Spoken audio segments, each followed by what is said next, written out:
Hello दोस्तों, स्वागत है आप सभी का आपके अपने channel solve it with Hari sir में। कैसे हैं आप सभी?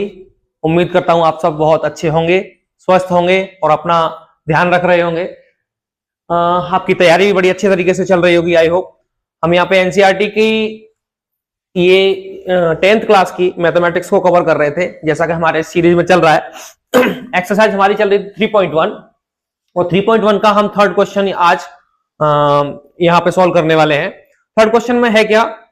थर्ड क्वेश्चन जो है वो पूछ रहा है आपसे कि on comparing the ratios that is a1/a2, b1/b2 and c1/c2, find out whether the lines representing the following pair of linear equations are consistent or inconsistent। पिछले वाले क्वेश्चन में हमने देखा था कि वहां पे आपसे पूछा गया था कि रिलेशन जो है वो किस तरीके का आ रहा है। यूनिक सॉल्यूशन है क्या वो कोइंसिडेंट कर रही है, क्या वो लाइंस पैरेलल हैं। लेकिन यहां पे जो पूछा है तीसरे क्वेश्चन के अंदर, वो ये पूछा है आपसे कि जो हमें given pair of linear equation है ये कंसिस्टेंट है या फिर इनकंसिस्टेंट है। सॉल्व करने से पहले ये पता होना चाहिए कि कंसिस्टेंट और इनकंसिस्टेंट क्या होते हैं। कंसिस्टेंट क्या होता है वो सुनिएगा। अगर गिवन टू इक्वेशंस जो है हमारे पास दे रखी हैं, जो दो इक्वेशंस, उनका कोई एक सॉल्यूशन आ रहा है, अगर कोई सॉल्यूशन हम फाइंड आउट कर पा रहे हैं दैट मींस वो कंसिस्टेंट होगी। अगर कोई सॉल्यूशन नहीं निकल रहा है वो इनकंसिस्टेंट होगी। अब तीन कंडीशन बताई थी पिछले वाले सवाल में, यहां देखिए वही कंडीशंस मैंने फिर से लिख रखी है। ये तीनों कंडीशंस को मैंने फिर से लिखा है और इन्हीं तीन कंडीशंस के अंदर हम लोग समझने वाले हैं कि कंसिस्टेंट कौन कौन से होते हैं और इनकंसिस्टेंट कहां कहां मिलता है। ठीक है। हमें रेशियो का कंपैरिजन करना जैसे प्रीवियस क्वेश्चन में किया था उसी तरीके से यहां करना है। ठीक है। पहली कंडीशन बनती है, पहली कंडीशन क्या हुआ करती थी वहां पे, a1/a2 is not equal to b1/b2। ये राइट डाउन कर रखा है हमने, लिख रखा है। अब a1/a2 is not equal to b1/b2, ये कैसी कंडीशन थी? ये हमारी कंडीशन जो थी वो यूनिक सॉल्यूशन की कंडीशन हुआ करती थी। यूनिक सॉल्यूशन मतलब एक सॉल्यूशन मिलना। ग्राफिकली हम लोगों ने जब सॉल्व किया था तो देखा था दो इक्वेशंस हुआ करती थी, वो ग्राफिकल रिप्रेजेंटेशन करते थे हम लोग और वो एक पॉइंट पे कट करती थी और जहां कट किया करती थी वही हमारा सॉल्यूशन हुआ करता था। याद है? उसी तरीके से वही सेम कंडीशन एक सॉल्यूशन अगर दे रही है दैट मींस क्या है, ये कंडीशन पहली वाली कंसिस्टेंट की कंडीशन होगी। This is consistent condition. तो अगर ये देखने को मिलता है आपको a1/a2 is not equal to b1/b2, तो क्या होगा? The given two lines will show the system of consistent pair of linear equations. ठीक है, क्लियर हो गया होगा। तो पहला ये हो गया कि a1/a2 is not equal to b1/b2, consistent होगा। सेकंड जो कंडीशन हुआ करती थी ये कोइंसिडेंट की कंडीशन थी, a1/a2 is equal to b1/b2 is equal to c1/c2। एक लाइन दूसरे के ही ऊपर लाई करती थी। ठीक है, कोइंसिडेंट हुआ करती थी। अब कोइंसिडेंट है तो इसके सॉल्यूशंस कितने निकलते थे? Infinitely many solutions can be possible here. यहां बहुत सारे सॉल्यूशंस पॉसिबल थे। अब बहुत सारे सॉल्यूशंस जो हैं अगर वो पॉसिबल हैं, हमें चाहिए कम से कम एक सॉल्यूशन होना चाहिए। अब एक सॉल्यूशन तो है ही, बहुत सारे होंगे तो एक तो होगा ही, जाहिर सी बात है। अब एक होगा तो ये भी कंसिस्टेंट होना चाहिए, लेकिन ये डिपेंडेंट की श्रेणी में आता है, ये डिपेंडेंट होता है। अब ये डिपेंडेंट क्या है? डिपेंडेंट ये है जैसे कंसिस्टेंट में एक मिलता था, यहां पे इनफाइनाइटली मेनी सॉल्यूशंस मिलेंगे, तो एक ये डिपेंडेंट हो गया। ठीक है, हालांकि इसको भी हम कंसिस्टेंट बोल सकते हैं, कंसिस्टेंट होता है ये भी। ठीक है, चलिए। तो दूसरा ये था कि a1/a2 is equal to b1/b2 is equal to c1/c2। That is the condition of dependency और कंसिस्टेंट। यहां पे सिस्टम हमारा कैसा होगा? कंसिस्टेंट होगा, क्योंकि इनफाइनाइटली मेनी सॉल्यूशंस यहां पे हमको मिल रहे हैं। तीसरा वाला देखेंगे तो तीसरे वाले में a1/a2 is equal to b1/b2 but is not equal to c1/c2। अब ये c1/c2 के इक्वल नहीं है, that means given two equations कैसी हुआ करती थी? याद कीजिए, पैरेलल हुआ करती थी। कैसी हुआ करती थी? पैरेलल। अगर पैरेलल होंगी तो क्या उनका कोई सॉल्यूशन निकलेगा? Will they intersect each other? No, never. If two lines are parallel they will never going to be intersect each other. Okay, कभी भी एक दूसरे को इंटरसेक्ट नहीं करेंगी, कोई भी सॉल्यूशन नहीं मिलेगा, और सॉल्यूशन नहीं मिलेगा दैट मींस सिस्टम कैसा होगा? सिस्टम होगा इनकंसिस्टेंट। कैसा होगा? इनकंसिस्टेंट।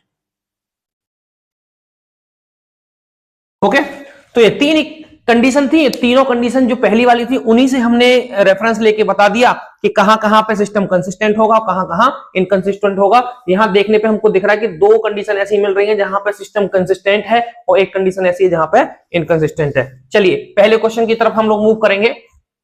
ये शायद सेकंड वाला क्वेश्चन है। आप सेकंड क्वेश्चन है शायद ये।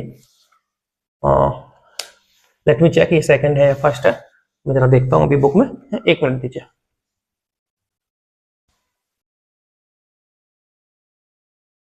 जी देखिए, वो हमारा जो क्वेश्चन था वो सेकंड नंबर का था। फर्स्ट क्वेश्चन जो है वो कुछ इस तरीके से है 3x + 2y = 5 ये गिवन है। पहली इक्वेशन ये है। दूसरी इक्वेशन 2x - 3y = 7 है।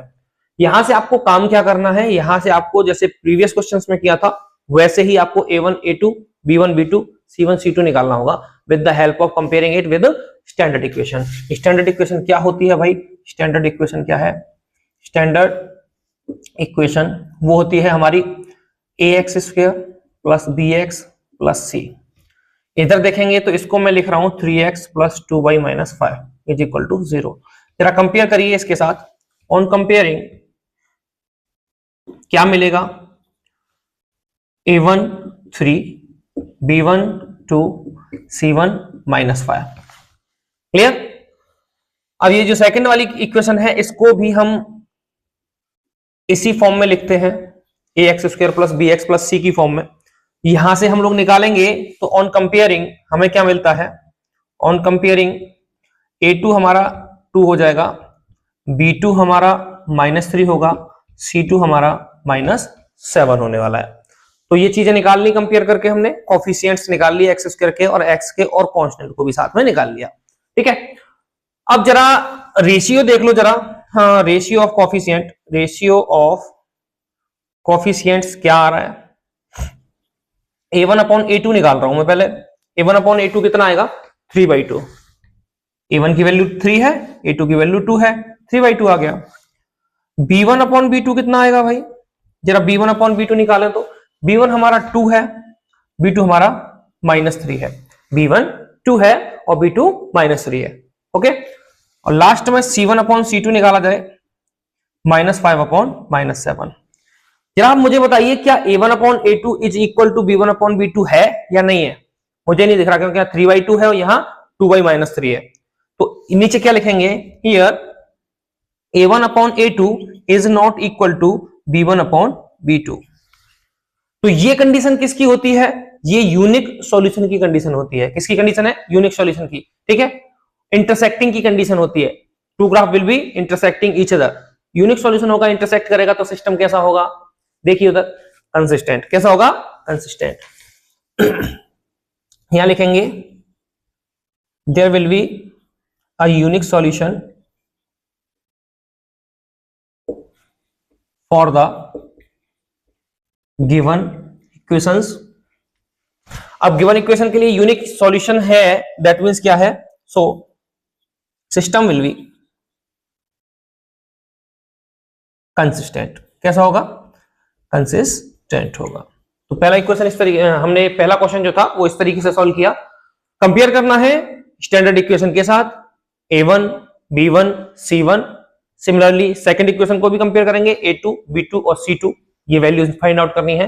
कोफिशिएंट्स का रेशियो निकालना है a1/a2 b1/b2 c1/c2। फिर देख लेना है कि कंडीशन कौन सी फॉलो हो रही है। तीन कंडीशन होती है हमारी, कंसिस्टेंट की 2 कंडीशन और इनकंसिस्टेंट की एक लास्ट वाली तीसरी वाली condition. a1/a2 is not equal to b1/b2, that means unique solution है। Lines will be intersecting lines हैं और इंटरसेक्टिंग लाइन है यूनिक सॉल्यूशन, दैट मींस क्या है? ये सिस्टम जो है वो कंसिस्टेंट है। कैसा है? कंसिस्टेंट। चलिए, ये हमारा पहला क्वेश्चन हुआ। दूसरे की तरफ मूव करेंगे। आपको 1 मिनट का टाइम है, आप इसको जल्दी से क्या करेंगे? नोट कर लेंगे। ठीक है, चलिए, ओके।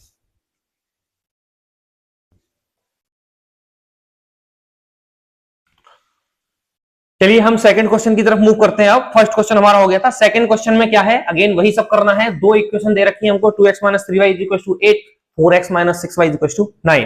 पहला काम, comparing the coefficient, comparing with comparing with, किसके साथ कंपेयर करना है, standard equation ax square plus bx plus c के साथ।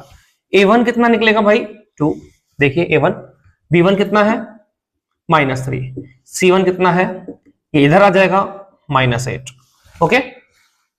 और a2 कितना हो जाएगा भाई 4, b2 कितना होगा -6 और c2 कितना होगा 9, c2 कितना होगा 9। 9 कैसा, प्लस का या माइनस का, माइनस का 9 होगा, क्योंकि हमें कंपेयर करना है ax square plus bx plus c की फॉर्म के साथ, ठीक है ना।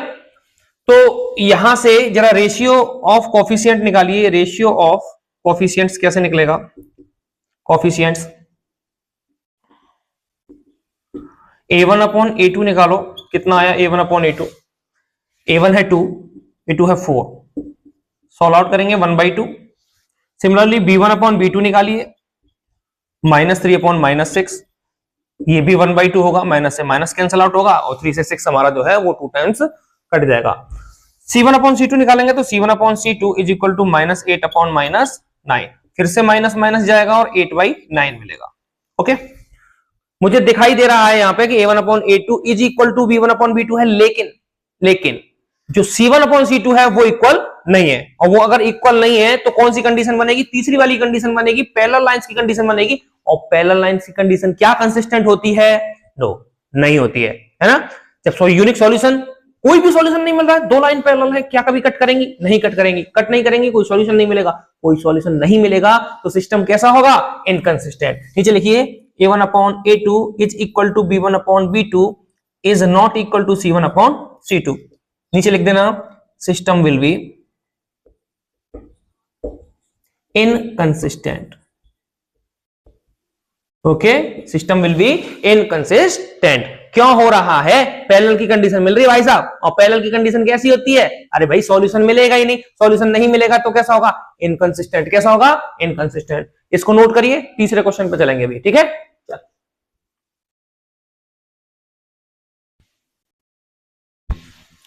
चलिए क्वेश्चन नंबर 3 की तरफ चलते हैं हम लोग। क्वेश्चन नंबर 3 जो है तीसरे का तीसरा, सिमिलरली आपको क्या करना है, कंपेयर करना है पहले। On comparing with standard equation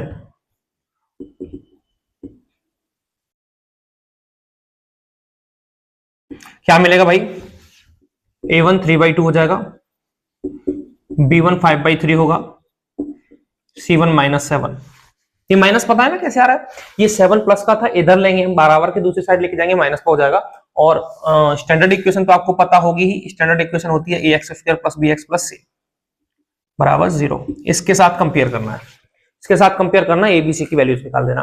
पहले इक्वेशन को कंपेयर करेंगे तो a1 b1 c1 मिलेगा। सिमिलरली सेकंड वाले को जब कंपेयर करेंगे तो a2 9, b2 -10 और c2 14। चलिए रेशियो निकाल लेते हैं कोफिशिएंट का, ratio of coefficients, ratio of coefficients क्या आएगा, a1 अपॉन a2 बताइए जरा कितना होगा, 3/2 डिवाइड बाई 9। ये हमें पता है कितना होने वाला है, ये कितना होने वाला है, ये होगा 3/9 2 जा 18, ठीक है, 9 2 जा 18। इस तरीके से b1 अपॉन b2 देखिए जरा कितना है, ये b1 अपॉन b2 आएगा 5/3 और divide by -10, that is 5 upon -10। इसको सॉल्व कर सकते हैं 1/6 आएगा, इसको सॉल्व कर सकते हैं माइनस के 1/2 आने वाला है। क्या दोनों सेम है, नहीं है, नहीं है मतलब पहली कंडीशन मतलब यूनिक सॉल्यूशन है मतलब कंसिस्टेंट है। क्या है, कंसिस्टेंट है। क्यों, सॉल्यूशन मिल गया ना, सॉल्यूशन मिल गया, सिस्टम विल बी कंसिस्टेंट, ठीक है। कैसे होने वाला है, कंसिस्टेंट। चलिए नीचे लिखिए a1 upon a2 is not equal to b1 upon b2, तो यहां से लिख देना द सिस्टम विल बी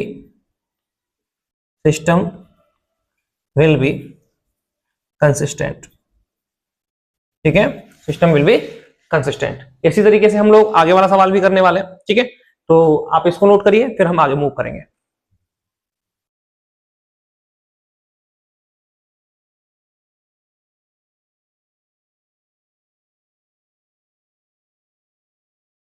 ये देखिए चौथे क्वेश्चन की तरफ मूव किए हम लोग। अब चौथा क्वेश्चन जो है उसमें देख लेते हैं।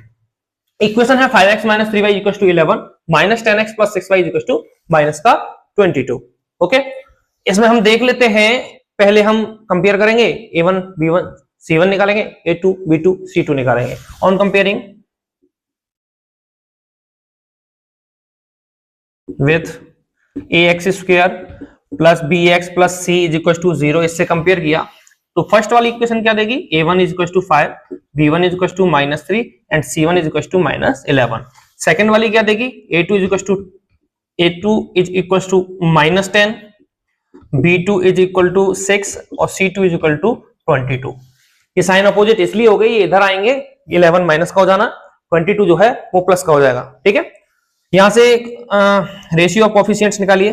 रेशियो ऑफ कोफिशिएंट्स क्या होने वाला है, a1 upon a2 is equal to 5 upon -10, that is -1/2। b1 upon b2 निकालिए जरा, b1 अपॉन b2 -3 अपॉन 6 है, अगेन इनको भी हम कैंसिल आउट करके -1/2 लिख सकते हैं।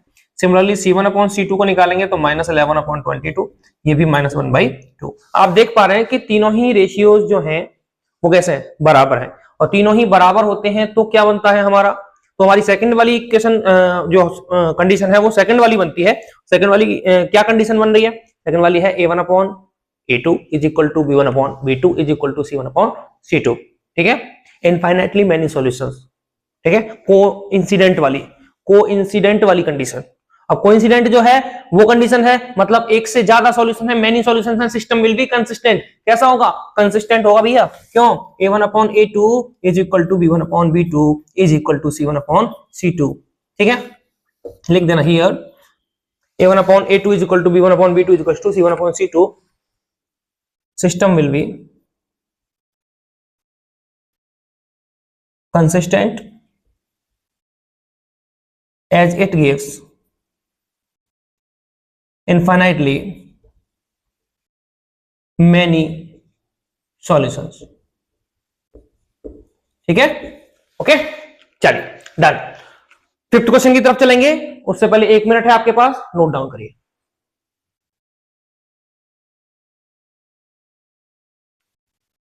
चलिए ये हम आते हैं अब पांचवें क्वेश्चन की तरफ, और पांचवा क्वेश्चन जो है वो 4/3x + 2y = 8 पहली इक्वेशन, दूसरी equation 2x + 3y = 12। Again compare करना है विद ax² + bx + c के साथ। a1 कितना देगा 4/3, b1 कितना आएगा 2, c1 कितना आएगा -8, a2 कितना आया 2, b2 कितना आया 3, c2 कितना आया -12। ओके, चेक करिए कोफिशिएंट का रेशियो ऑफ कोफिशिएंट्स देख लेते हैं। रेशियो ऑफ कोफिशिएंट देखिए, a1 अपॉन a2 कितना आ रहा है 4/3 और डिवाइड बाई 2 कितना आया 4/6, 2 से कट रहा है 2/3। b1 अपॉन b2 निकालिए, b1 2, b3, b2 3 है तो 2/3 हो गया सिंपली। c1 अपॉन c2 को देखेंगे तो -8 अपॉन -12, माइनस से माइनस कैंसिल आउट होगा, 4 से 2 टाइम्स कटेगा, 3 टाइम्स कटेगा। ठीक है, 2 टाइम्स कटेगा और 3 टाइम्स कटेगा। क्या यहां तीनों फिर से एक जैसे नहीं आ गए, a1 upon a2 is equal to b1 upon b2 is equal to c1 upon c2। Here a1 upon a2 is equal to b1 upon b2 is equal to c1 upon c2। क्या हुआ, system will B ऐसे पूरा लिखा करो, the system of given two pair of linear equation will be consistent। क्यों होगा consistent, again ये हमारा इनफाइनाइटली मेनी सॉल्यूशंस की कंडीशन बता रहा है, और इनफाइनाइटली मेनी सॉल्यूशंस है मींस एक सॉल्यूशन तो मिल रहा है ना, एक सॉल्यूशन मिल रहा है मतलब कंसिस्टेंट है। तो ये दो कंडीशन हमारी कंसिस्टेंट की हुआ करती थी और लास्ट वाला हमारा इनकंसिस्टेंट हुआ करता था। तो दैट्स इट। ये वाला क्वेश्चन जो है इस तरीके से करना है आपको, सिंपली कुछ नहीं करना, सारे क्वेश्चंस के अंदर हमने वही किया है, सेम चीजें अप्लाई करी हैं। a1 अपॉन a2 का रेशियो b1 अपॉन b2 के रेशियो के साथ और c1 अपॉन c2 के रेशियो के साथ कंपेयर किया है, और वहां से हमें 3 कंडीशंस जो मिलती थी उसके हिसाब से हम कंसिस्टेंट और इनकंसिस्टेंट को डिफाइन करते थे, पता करते थे। ठीक है, आज की वीडियो के लिए इतना सारा है, आप नोट कर लीजिएगा इसको,